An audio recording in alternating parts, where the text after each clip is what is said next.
Makasalanan man marahil, pero aaminin ko na nga. Itong version ng adobo na to, ang pinaka-paborito ko. Yung nagmamantika. Napakalasa kasi niyan. Sa katunayan nga, sa tingin ko, na perfect na yung aking recipe para dito. At gusto ko sanang i-share ito sa inyo. Welcome sa Panlasang Pinoy. Ako po si Vanjo Merano. At para sa araw na to, magluluto tayo ng nagmamantikang pork adobo na tuyo. Ito yung mga ingredients na kakailanganin natin para dito sa ating recipe. Pork belly o liempo. Hiniwa ko lang ito serving pieces. Ito yung unang secret ingredient natin, ang pineapple juice. Bibira lang tayong gumamit yan sa adobo, no? Ito naman yung crushed na garlic, toyo, at ng suka. Yan ang ating mainstay sa adobo. Ito yung second secret ingredient, ang patis. Kailangan din natin ng dried bay leaves, pati na rin ng cracked na peppercorn o yung buong paminta. Nakrena ko lang. At bukod dito, gagamit tayo ng mantika. Umpisa na natin, Kailangan lang muna nating paghaluin itong liempo at yung pineapple juice. Kumbaga, binababad lang natin o minamarinate lang natin ito. At speaking of marination time, at least 3 hours, pero mas maganda sana kung overnight. At bukod sa pagbibigay ng lasa, itong pineapple juice ay nakakatulong din para magpalambot sa pork.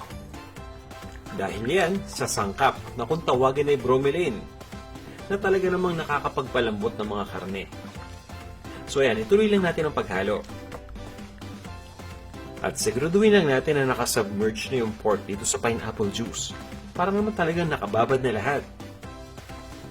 Yan, ipipress ko lang. Pwede natin itong ilagay sa loob ng refrigerator.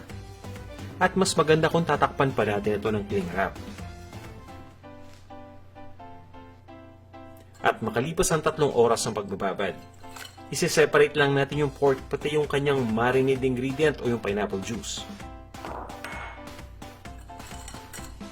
Papatuloyin ko lang muna yung pineapple juice. Huwag natin itapon yung pineapple juice kakailanganin pa natin yung mamaya. Itabi lang muna natin. At itong pork naman ilalagay ko lang dun sa kanyang bowl kanina. Yan, pwede na tayo mag-umpisa magluto ng ating pork adobo.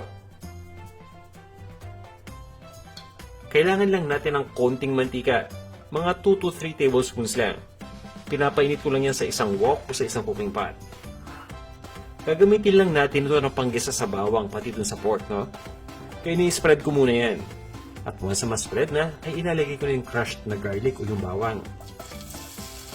Kung gusto niyo hiwain pa yung bawang ng maliliit na peraso, okay lang yan. Pero sa akin, dinikdik ko lang ito gamit ng almirez o yung mortar and pestle tool. At hahaluin ko lang ito.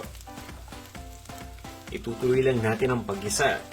Gamit ang high heat hanggang sa mag-umpisa na mag-brown itong bawang. Ang importante dyan, habang ginigisa, halu-haluin lang natin para maging patay ang pagkakaluto. At once na ready na yung bawang, ihanda na natin yung pork. At this point, ready na itong bawang. Nag-uumpisa na mag-brown. Huwag na nating tagalan pa. Baka masunog no? So ilagay na natin itong ating marinated na pork. Isi-spread ko lang muna to. Pabayaan lang natin na maluto ng mga 20 seconds itong unang side. And after 20 seconds, yan, hahalu-haluin na natin to. Igigisa na natin to at nakahigit pa rin tayo, Itutuloy natin ang pagisa hanggang sa maging light brown na ang kulay ng outer part nitong pork. At dahil nga medyo generous ako pagdating sa hiwa nitong pork, ang ginagawa ko ay ginigisa ko po ito ng mga 5 to 7 minutes para lang talagang maging sigurado tayo. At this point ay ilalagay ko na yung toyo. Ito ay 3 tablespoons ng toyo at bukod sa toyo o soy sauce, ay isasabay ko nung ilagay itong pinatuyong dahon ng laurel o mas kilala natin sa tawag na dried bay leaves. 3 hanggang 4 na piraso ang pwede nating ilagay para sa recipe na to. Naglalagay din ako ng paminta. Gaya nga na sinabi ko kanina, ito naman yung cracked na peppercorn. So buong paminta ito na diniktik ko lang ng bahagya. Pwede rin kayong gumamit ng buong paminta o ng ground black pepper. Hahaluin ko lang muna to.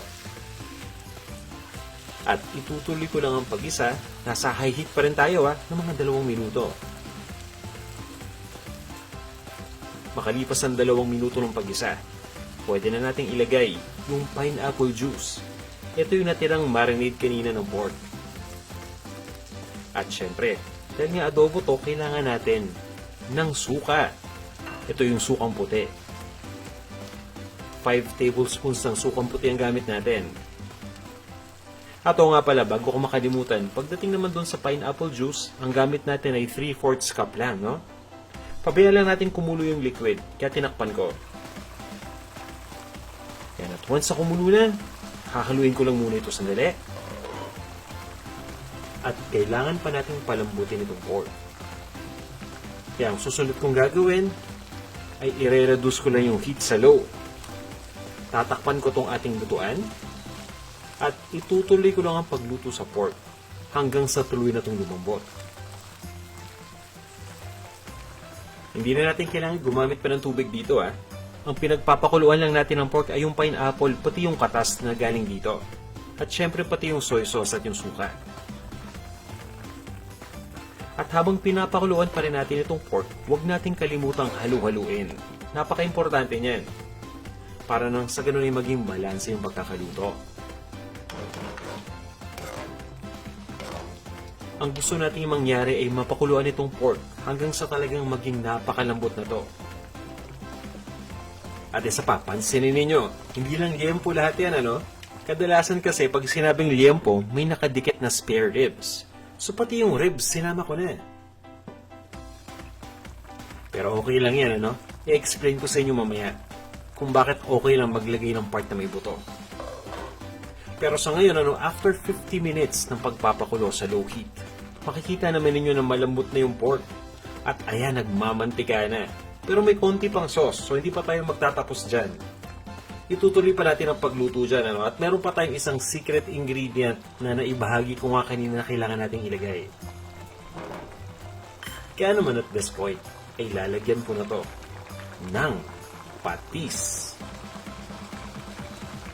Ito ay nakakatulong para lalong magpalasa dito sa ating version ng pork adobo. Promise, pag tinikman nyo to, naku, masasarapan talaga kayo. 4 to 4.5 teaspoons ng patis lang ang kailangan nating ilagay. At yan yung pinakauling sangkap. Hahaluin ko lang ito, At hindi na natin tatakpan itong ating lutuan. So pagkahalo, itutuloy lang natin ang pagluto hanggang sa unti-unti na mag-evaporate yung natirang sauce.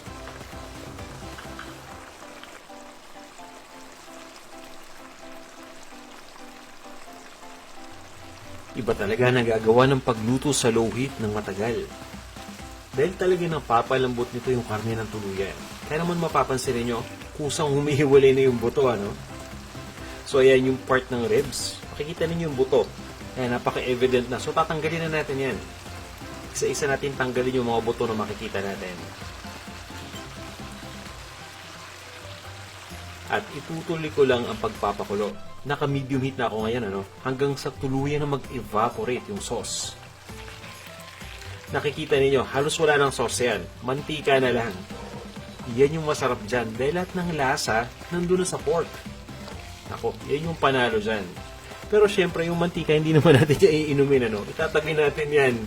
Isa-separate natin yan sa pork. Pwede tayong magsabaw ng konting mantika. Pero definitely, hindi lahat yan. At yan. Ready na to. Ililipat ko lang itong ating pork adobo na toyo sa isang serving bowl. Lagyan lang natin ng mga 2 o 3 scoop na mantika sa ibabaw. At pagkatapos yan, i-serve na natin.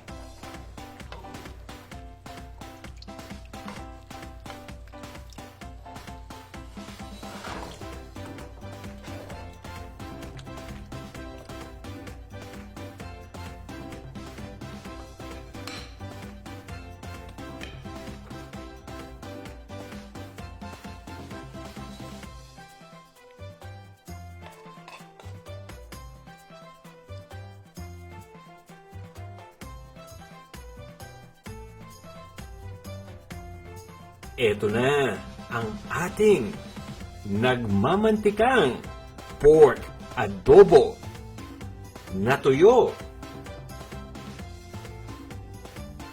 Napakasarap nito, no? Sa bagong saing na kanin kahit sinangag. Mapaalmusal o tanghalian, panalong panalo. Kaya, tara na! Kain na tayo! Sana'y subukan nyo itong ating recipe dahil garantisado, napakasarap nito. Yun nga lang, baka maparami yung kanin ninyo. Maraming salamat ulit sa pagnood ng video na to at sa laging pagsubaybay sa atin dito sa Panlasang Pinoy. Magkita tayo ulit sa iba pang masasarap na recipes na ihahandog namin para sa inyo. Hanggang sa muli!